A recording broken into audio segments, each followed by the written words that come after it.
અને પ્રકાશનું પોલેરાઇઝેશન એટલે એનું ધ્રુવીભવન અને પ્રકાશનું વ્યતિકરણ સમજાવવા માટે ફરી વખત પાછા એની સમજૂતી આપવી પડે અને જ્યારે એનું તરંગ સ્વરૂપ આપણે લઈએ છીએ ત્યારે આ બધી જ ઘટનાઓ સમજાવી શકાય છે.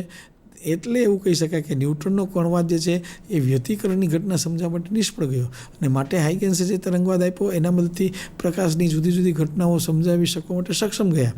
તો આ જે છે એ પ્રકાશ જે છે એ કણ સ્વરૂપે નહીં પરંતુ એક તરંગ સ્વરૂપે આગળ વધે છે. એટલે વેવ થિયરી જે છે એ આગળ વધે છે. આના પછીના એક વ્યાખ્યાનની અંદર એવું પણ આવે છે કે અત્યારે જે ઇન્ટ્રોડક્શન ટુ ક્વોન્ટમ મિકેનિક્સ છે, જો પ્રકાશ વેવ હોય તો વેવ મિકેનિક્સ પણ આવવું જોઈએ. તો એ વેવ મિકેનિક્સની અંદર આ બધી તરંગ વિધેયની એની બધી વાતો આવશે. ત્યારે આપણે ફરી વખત એનું જોશું. પણ આ જે છે એ અત્યારે પ્રકાશ જે છે એ કોણ છે કે તરંગ છે એ કંઈ પ્રસ્થાપિત થઈ શકતું નહોતું અને એની હિસાબે પછી વાત એવી આવી કે લાઇટ જે છે, પ્રકાશ જે છે એ wave like and particle like property બે પ્રકારની દ્વૈત પ્રકૃતિ ધરાવે છે. Matter has also wave properties.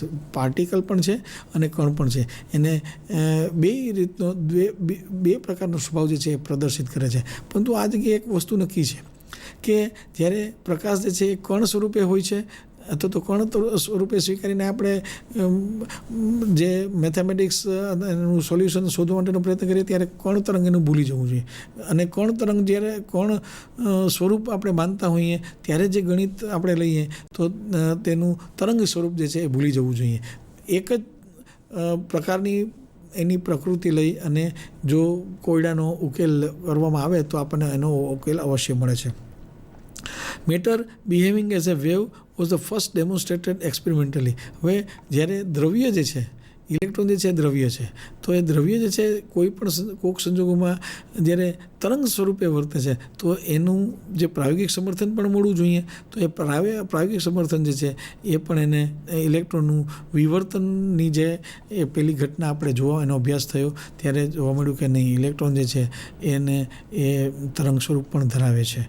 અને એવી રીતે similarly wave like phenomena was later shown to atoms. ફક્ત ઇલેક્ટ્રોન નહીં પણ નાના નાના અણુઓ અને પરમાણુને બધા માટે તરંગ પ્રકૃતિ જે છે એ પ્રદર્શિત થાય છે એવું પ્રતિપાદિત થયું. ડી બ્રોગલીનું સમીકરણ અત્યારે આમાં જગ્યાએ રજૂ કરવામાં આવ્યું છે. જે કણ સ્વરૂપ હોય ત્યારે કણને વેગમાન હોય છે અને તરંગ સ્વરૂપ હોય છે ત્યારે એને આવૃત્તિ અને તરંગ લંબાઈ હોય છે. હવે જ્યારે કણને અનુલક્ષીને જે એની સાથે તરંગ આપણે સંકળાયેલું છે એવું માનીએ ત્યારે એ બંનેને કણ સ્વરૂપ અને તરંગ સ્વરૂપને સાંકળતું આ સમીકરણ છે. જ્યાં પી જે છે એ કણનું વેગમાન છે અને એની સાથે સંકળાયેલ આ તરંગ લંબાઈ છે અને આ જે છે એ જે છે એ પ્લાન્કનો અચળાંક છે. આ જે ઉપરનું જે આ સમીકરણ આપ જોઈ રહ્યા છો એ ડી બ્રોગલીની હાઇપોથિસિસ, એ ડી બ્રોગલીની પરિકલ્પના તરીકે ઓળખાય છે. અને એ બધા જ પ્રકારના દ્રવ્ય માટે આ સમીકરણ જે છે એ સાચું છે. અને ત્રીજો એક જે ક્રાંતિકારી પ્રિન્સિપલ હતો એ જે છે એ અનસર્ટેનિટી પ્રિન્સિપલ, જે હાઇઝનબર્ગ નામના વૈજ્ઞાનિકે આપ્યો. અત્યારે ફક્ત આપણે ઇન્ટ્રોડક્શન ટુ ક્વોન્ટમ મિકેનિક્સ ઉપર જ ચર્ચા કરવાની છે. અને આજે અનસર્ટેનિટી પ્રિન્સિપલ, અચોક્કસતાનો નિયમ જે છે એ વેવ મિકેનિક્સને ઉપર આધારિત હોવાથી આપણે જ્યારે વેવ મિકેનિક્સનું જ્યારે વ્યાખ્યાન લેવામાં આવશે ત્યારે એ ડિટેલમાં આપણે એનો અનસર્ટેનિટી પ્રિન્સિપલનો આપણે અભ્યાસ કરીશું. હવે આ કોરસ્પોન્ડન્સ પ્રિન્સિપલ એટલે એકબીજાને પૂરકતા. આપણે બે વાદ જોયા, ન્યૂટન મિકેનિક્સ જેને ક્લાસિકલ મિકેનિક્સ તરીકે ઓળખવામાં આવે છે અને ક્વોન્ટમ મિકેનિક્સ. તો બંને એકબીજાના પૂરક કઈ રીતે એકમાંથી બીજામાં બદલાય છે એ જોવું હોય તો એને એ જે સિદ્ધાંત જે છે એને કોરસ્પોન્ડન્સ પ્રિન્સિપલ કહેવાય છે, બંનેને જોડતો. According to correspondence principle between classical and quantum mechanics, all objects obey the laws of quantum mechanics and classical mechanics. Quantum mechanics and classical mechanics is just an approximation for the large system of the object. એટલે quantum mechanics જે છે એ કોઈ પણ વસ્તુને જે નિયમો જે છે એના ક્વોન્ટમ મિકેનિક્સના નિયમોનું પાલન કરે છે. જ્યારે ક્લાસિકલ મિકેનિક્સ મદદથી આપણે ફક્ત આપણે એના વિશેનું એપ્રોક્સિમેશન ન જ આપણને મળે છે. અને આ માટે આપણે statistical quantum mechanics of large quantum mechanics the laws of classical mechanics thus follow from the laws of quantum mechanics as statistical average at the limit of the large system. હવે આપણે જોઈએ છીએ કે પદાર્થ જે છે અણુ પરમાણુનો બનેલો છે, પરમાણુ ફરી વખત પાછો ઇલેક્ટ્રોન, ન્યુટ્રોન, પ્રોટોનનો બનેલો છે, આવા ઘણા બધા કણોનો બનેલો છે. અને દરેક જો ક્વોન્ટમ મિકેનિક્સ પ્રમાણે આપણે લઈએ તો દરેકનો વેગ પણ અલગ હોય છે. વી અને વી પ્લસ ડેલ્ટા વીની વચ્ચે હોય છે એવું આપણે માની શકીએ. એનો વેગમાં જે પી અને ડેલ્ટા પીની વચ્ચે હોઈ શકે એવું માની શકીએ છીએ. એમાં માનવું પડે જ્યારે ક્વોન્ટમ મિકેનિકલ આપણે ચિત્ર જોતા હોઈએ ત્યારે. તો આ બધાની અંદર જે છે એ સ્ટેટિસ્ટિકલ એવરેજ એટલે એની આંકડાકીય એની જે એક એવરેજ વેલ્યુ છે એ આપણે લઈએ છીએ ક્વોન્ટમ નંબર્સની અંદર. અને quantum interference involves the adding of the two together probability amplitudes, whereas the classical waves infer that there is an adding together of intensity. જ્યારે ક્વોન્ટમ મિકેનિકલ પિક્ચર લઈએ છીએ ત્યારે એ બંનેની જે સંભાવનાના કંપ વિસ્તાર જે છે એને આપણે ઉમેરીએ છીએ અને એના વિશેની વાત કરીએ છીએ. જ્યારે ક્લાસિકલ પિક્ચર જોઈએ છીએ ત્યારે એને આપણે તરંગ રીતે જોઈએ છીએ. તંત્રને જ્યારે આપણે બે જુદા જુદા ભાગમાં વેચી શકીએ કે એક માઇક્રોસ્કોપિક અને એક બીજું મેક્રોસ્કોપિક. માઇક્રોસ્કોપિક એટલે 10⁻⁶ થી પણ નીચે અને મેક્રોસ્કોપિક એટલે 10⁻³ ના ક્રમની અંદર. તો એ જ્યારે બંનેને અલગ અલગ માઇક્રોસ્કોપિક બોડીને જ્યારે બહુ નજીકથી જોઈએ છીએ ત્યારે એની જે બે અણુ વચ્ચેની જે અંતર જે છે એ અંતર કરતાં એની જે સાઇઝ જે છે એ એકદમ નાની હોય છે. અને આને જે છે એને કહેવાય છે લોંગ રેન્જ એન્ટેગલમેન્ટ અને other non local phenomena characteristic of quantum mechanics. એટલે કે આ જે કણનું જે કદ જે છે, કણની જે સાઇઝ છે, કણનું માપ છે એના કરતાં બે કણ વચ્ચેનું અંતર જે છે એ બહુ મોટું છે. એ ક્વોન્ટમ મિકેનિકલ પિક્ચરની અંદર જે છે એ પ્રસ્થાપિત થાય છે.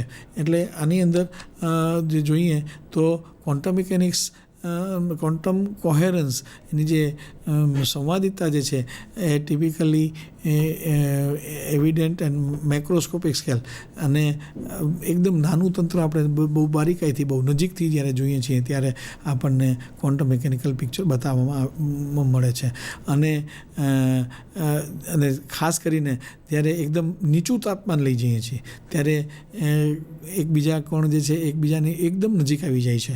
અંતર બે અણુ વચ્ચેનું અંતર ઘટે છે અને આ અંતર ઘટતા જે મેક્રોસ્કોપિક જે છે માઇક્રોસ્કોપિકમાં બદલાઈ જાય છે. અને એ આ ક્લાસિકલ મિકેનિક્સ અને ક્વોન્ટમ મિકેનિક્સ એકબીજાને ના જે નિયમો અથવા તો એના જે પરિણામો જે છે એકમાંથી બીજામાં ફરતા જોવા મળે છે. અને આ જ કારણે જ્યારે એબ્સોલ્યુટ ઝીરો એટલે કે નિરપેક્ષ શૂન્ય તાપમાનના ક્રમે આપણે જોઈએ છીએ ત્યારે quantum behaviour manifestation macroscopically.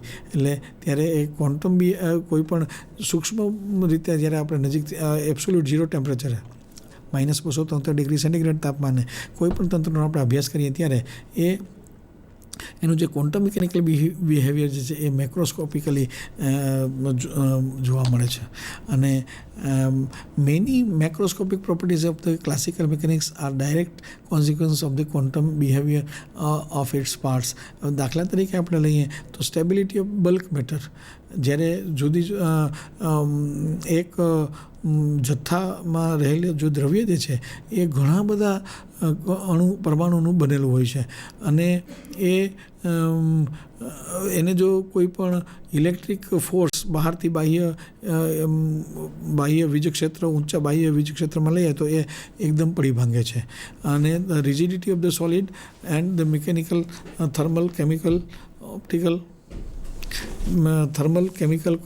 Optical અને મેગ્નેટિક પ્રોપર્ટી જે છે એ પણ એની અંદર ઇલેક્ટ્રિક ચાર્જ જે છે એની અંદર ઇન્ટરેક્શનથી થાય છે. આ જે છે બધા ક્વોન્ટમ મિકેનિક્સના નિયમો અનુસાર બનતું હોય છે. While seemingly exotic behavior matter posited by the quantum mechanics and relativity theory become more apparent when dealing with the particle of extremely small size of the velocity approaching to speed of light. હવે જ્યારે આપણે આ એક નવો મુદ્દો છે જેને relativistic quantum મિકેનિક્સના વર્ગીકૃત કરવામાં આવે છે અને જે જ્યારે કોઈ પણ વસ્તુ જે છે એ લાઇટની ઝડપથી ગતિ કરે છે ત્યારે પણ એનું ક્વોન્ટમ મિકેનિક્સ પાછું બદલાઈ જાય છે, ત્યારે ક્લાસિકલ મિકેનિક્સના નિયમો બદલાઈ જાય છે અને એને હિસાબે આખું જે તંત્ર જે છે એનો અભ્યાસ કરવો એકદમ રોમાંચક બની જાય છે. એટલે the laws of classical mechanics is sometimes also known as Newtonian mechanics. એટલે ક્લાસિકલ મિકેનિક્સના જે નિયમો છે એને ન્યૂટોનિયન મિકેનિક્સ તરીકે પણ ક્યારેક ક્યારેક ઓળખવામાં આવે છે અને એની અંદર એકદમ મોટા તંત્રનો વિચાર કરવામાં આવે છે, જ્યારે ક્વોન્ટમ મિકેનિક્સની અંદર એકદમ નાના તંત્રનો અભ્યાસ કરવામાં આવે છે. આપનો ખૂબ ખૂબ આભાર. આજે આપણે એમ ક્વોન્ટમ મિકેનિક્સના એક પ્રવેશ, ક્વોન્ટમ મિકેનિક્સ કઈ રીતે ઉદ્ભવ્યું, એમની અંદર કયા કયા સિદ્ધાંતોએ કામ કર્યું, એનો કોઈ પણ ઘટના બનતી હોય તો એ ઘટનાને કઈ રીતે જોઈ શકાય છે, એને કઈ રીતે સમજાવી શકાય છે અને એ સમજાવવા માટેના કયા કયા વાદ છે અને કોઈ પણ ઘટના જે છે એને સમજાવવા માટે ક્વોન્ટમ મિકેનિક્સ કેટલું સક્ષમ છે એના વિશેની આપણે આજે વાત કરી. અને સાથે સાથે પ્રકાશ જે છે એ પ્રકાશ કણ સ્વરૂપ છે કે તરંગ સ્વરૂપ છે એ પણ હજી સુધી નક્કી થઈ શક્યું નથી. જ્યારે પ્રકાશનું જ્યારે આપણે તરંગ સ્વરૂપ લઈએ ત્યારે એક નવું યંત્રશાસ્ત્ર જે છે એની આપણે જરૂરિયાત ઊભી થાય અને એને કહેવાય છે તરંગ યંત્રશાસ્ત્ર, જે શ્રોડિંજર નામના વૈજ્ઞાનિકે કણ સાથે સંકળાયેલા તરંગ વિશે અને કણનું જે એની ગતિ હોય, કણનું અમુક ચોક્કસ સમયે ચોક્કસ વેગથી ગતિ કર્યા પછી જે સ્થાન હોય તો એની સાથે સંકળાયેલા તરંગનું સ્થાન અનંત અવકાશમાં કઈ જગ્યાએ હશે.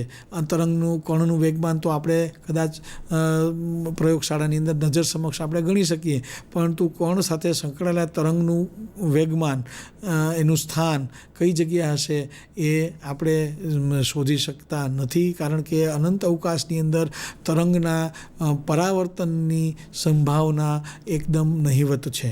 એટલે એ જે કોઈ પણ કણની સાથે સંકળાયેલ તરંગ જે છે એ અનંત અવકાશમાં પ્રસરણ પામે છે. સમય અંતરે એ અનંત અવકાશમાં જે પ્રસરણ પામતા એનું સ્થાન કઈ જગ્યાએ હશે એ ચોક્કસપણે કહી શકાતું નથી. પણ કણના સ્થાન ને કણના સ્થાન ઉપરથી અથવા તો એના ગાણિતિક સ્વરૂપ ઉપરથી, ગાણિતિક સમીકરણ ઉપરથી આપણે એ કણની સાથે સંકળાયેલા તરંગને ના સ્થાનને, એના વેગમાનને, એની શક્તિને, એની આવૃત્તિ, આ તમામ જે ભૌતિક રાશિઓ આપણે શોધવા માગતા હોઈએ એ તમામને આપણે કઈ રીતે શોધી શકીએ એના માટે એક નવું યંત્રશાસ્ત્ર જે છે એ રજૂ કરવામાં આવ્યું, જે ક્વોન્ટમ મિકેનિક્સથી થોડું એડવાન્સ આગળના ભાગમાં છે અને એને કહેવામાં આવે છે વેવ મિકેનિક્સ. એ શ્રોડિંજર નામના વૈજ્ઞાનિક એ જે છે એ સૌપ્રથમ એ વાદ રજૂ કર્યો અને મને આપને એક માહિતી આપતા બહુ આનંદ થાય છે કે અત્યારે ઇન્ટરનેશનલ યર ઓફ ફિઝિક્સ ને અત્યારે જે ઉજવવામાં આવે છે એની હિસાબે આ ક્વોન્ટમ મિકેનિક્સ જે છે એ તો એને હજી તો 100-125 વર્ષ જેટલો બહુ ટૂંકો સમય થયો છે, જ્યારે ન્યૂટોનિયન મિકેનિક્સ જે છે એ તો 300 વર્ષ જૂનું વિજ્ઞાન છે. તો આ વિજ્ઞાનની જે આયુ જે છે એના સંદર્ભમાં વાત કરું તો આ ક્વોન્ટમ મિકેનિક્સ એ એકદમ યુવાન વિચાર અને વાદ ધરાવતું વિજ્ઞાન છે અને આજના સમયની અંદર જે ઘટનાઓની સમજૂતી આપવામાં આવે છે એ મહદઅંશે ક્વોન્ટમ મિકેનિક્સને અનુલક્ષીને આપવામાં આવે છે. અને ખાસ એક મુદ્દો તમે આપ યાદ રાખજો કે ક્વોન્ટમ મિકેનિક્સની અંદર ગુણાકાર સમક્રમી હોતો નથી. એટલે જ્યારે બે ભૌતિક રાશિઓનો ગુણાકાર તમે જ્યારે ગણિતની અંદર તમે એને ડિરાઈવ કરતા હો ત્યારે એનો ક્રમ બદલશો નહીં તો તમને પરિણામ જે છે એ અને અથવા તમને ઉકેલ જે છે, શક્તિની કિંમતો જે છે એ બધું તમને ચોક્કસ મળશે. એટલી દર વખતે સતત મગજમાં યાદ રાખવું પડશે. જ્યારે ક્વોન્ટમ મિકેનિક્સ ત્યારે ગુણાકાર સમક્રમી નથી જ એવું માનીને ચાલવાનું. જય હિન્દ, જય ભારત. ફરી વખત પાછા ક્યારેક આ બાયસેગના માધ્યમ દ્વારા આપણે ફરી મળીશું ત્યારે વધુ વિસ્તૃત ચર્ચા વેવ મિકેનિક્સ ઉપર અથવા તો અન્ય વિષયો ઉપર કરીશું. ત્યાં સુધી આપની રજા લઉં છું. જય હિન્દ, જય ભારત.